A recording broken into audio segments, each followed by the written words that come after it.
Here are 5 of the most basic things that scratch golfers do that most golfers don't. This is my quickest way to lower your handicap just by doing these 5 things here. Over my time of playing the game and coaching thousands of golfers of all abilities, I've learned exactly what scratch golfers do that high handicappers don't. I'm going to reveal all 5 points in this video. Point number 5 is really, really important if you can get the first 4 points. Let's get into it.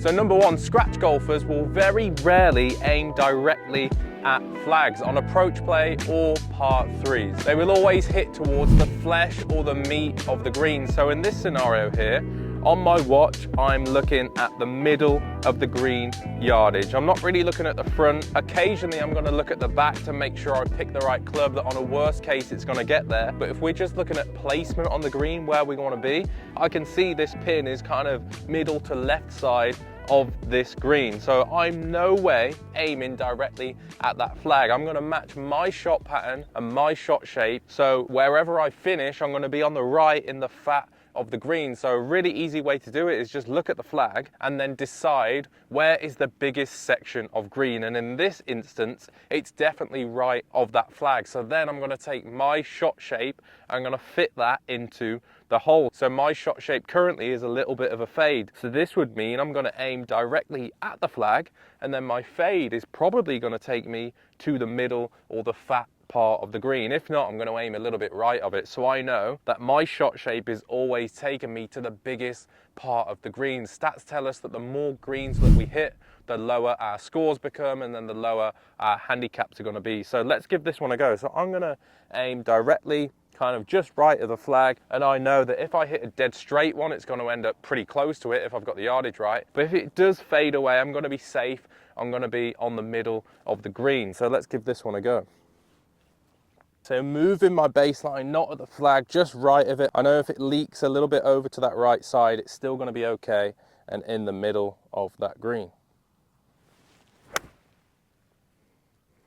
This is perfect. Started dead straight, just fading a tiny bit. And there we go. Because I chose a safe option, I actually did pull that one a tiny bit. It didn't quite get the leak, but it's actually now next to the flag. If I'd have aimed directly at that flag and done the same thing, I'd probably miss on the short side, had a risk for going in that bunker, going long, probably be making a bogey. But I've actually got an opportunity for 2 there, worst case a 3. Number 2, scratch golfers don't make many mistakes, especially off the tee box. They don't take penalty strokes, they don't hit it in hazards, they don't hit it out of bounds very, very rarely. Tour players rarely do this. So this hole is a perfect example. We've got a huge canyon spreading all the way down the right side of this hole. So guess what? I'm not going to hit it right. I'm going to do everything I can in my power to make sure, worst case, if I do hit a bad one, it's going to be to the left. So for me, I'm trying to fade driver at the minute. I don't want to aim and take that tiger line on, especially on a hole like this where there's trouble off the right. It's probably going to cost me 2-stroke penalty hitting 3 off the tee. I'm going to just shift my baseline over to the left, especially for a normal one. So if that canyon wasn't there, maybe I do aim straight up the fairway over the top of this palm that's in the middle of it. Because it's there, I'm going to aim everything at the bunker. If it does fade, it's going to be absolutely perfect. If it doesn't, maybe up the left half of the fairway, if not in that bunker.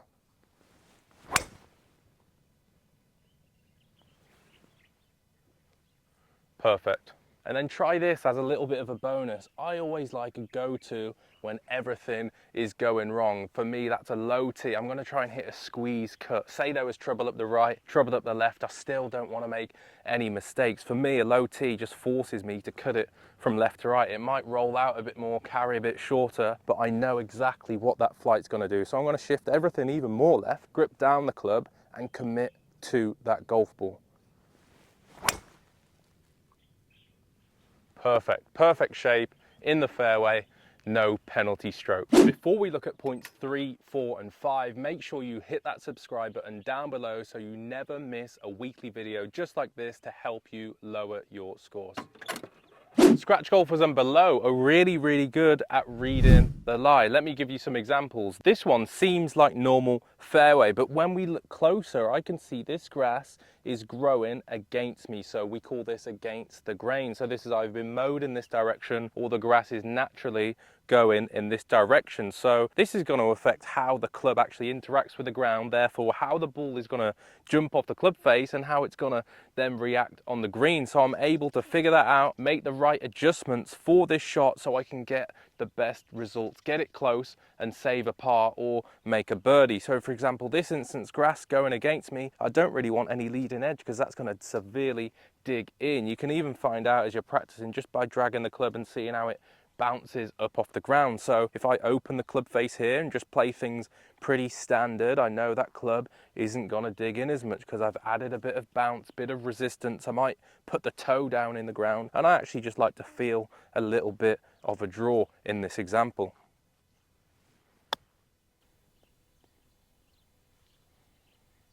This one here just looks like normal Bermuda grass, but it's really sat up when I look closer. So there's definitely about 1.5 inches underneath the bottom of that ball and the first layer of earth. So that's really going to affect how the club actually reacts to the golf ball. Ball's going to probably launch higher up the face. It might pop up a little bit more. It might mean I need to take a little bit less loft and change where my landing spot is.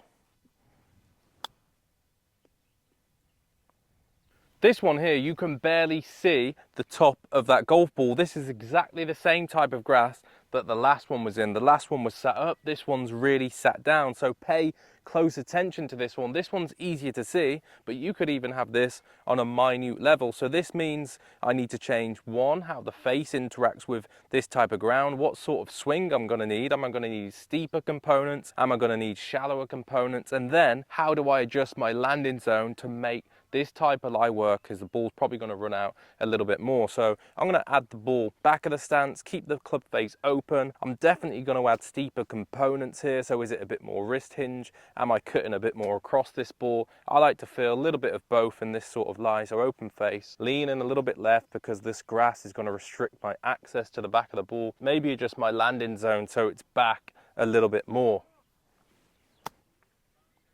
Okay, so that just came out completely duff, but you can see how much roll that had on as opposed to the last one that we saw. So super important, read that lie. On to number 4, and I'm gonna be a high handicap player just for this hole.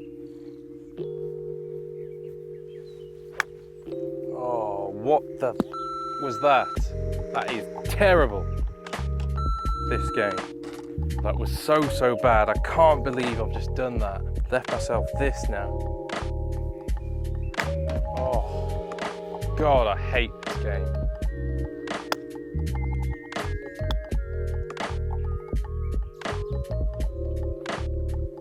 Can't believe this. This game. And now I'm going to be the scratch golfer.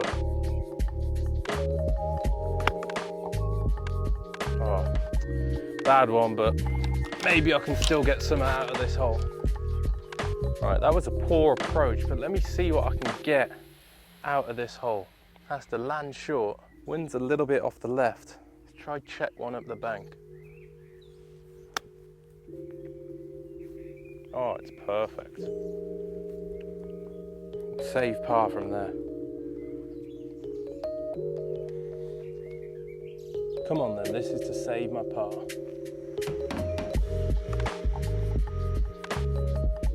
Yes, come on. Par save.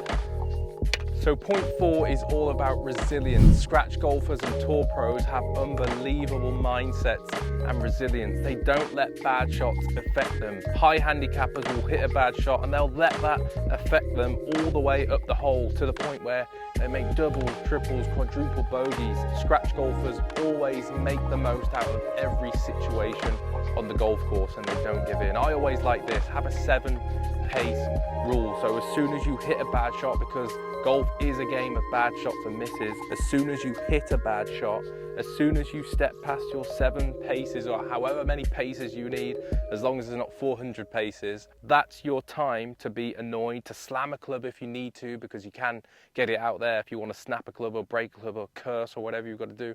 But as soon as you're outside of those 7 paces, that shot is done. Focus on the next one, see what you can get out of the hole. That is going to shave shots off your score so you can reduce your handicap.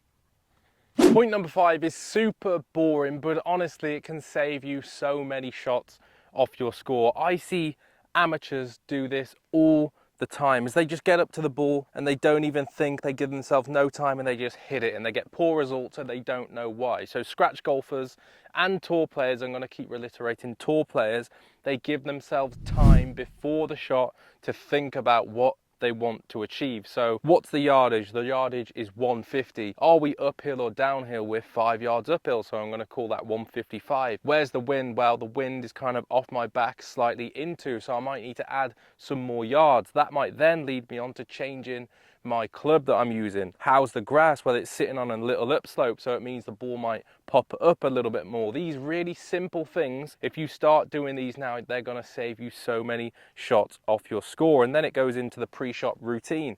We factored in all the things that we can control. Now, what can we control? Well, I can kind of control my golf swing. So I know, for me personally, at the minute, I've got a little bit of a left going on. So in my practice swing with my coach, or what I'm working on, I've been working on a little bit of an outside takeaway to an in follow through, which is neutralizing the path, not letting the arms get too far behind me. So I'm going to start to work that into my little rehearsal drill. So I'm going to take the club out, I'm going to take the club in, I'm going to rehearse that feel a couple of times so it's best prepares me and sets me up for success when I come to hit this golf ball. We then might take that to what we looked at in point 1, which was where do we want to make the ball finish? Where's the pin? Where's the danger? Well, it looks here, there's bunkers long and everything else short is good, and it's gonna probably leave myself on the fat side of the pin. So relaying some of that information back in there. Honestly, just dipping the toes into some of the things that you could be doing in your game to save you a lot of strokes.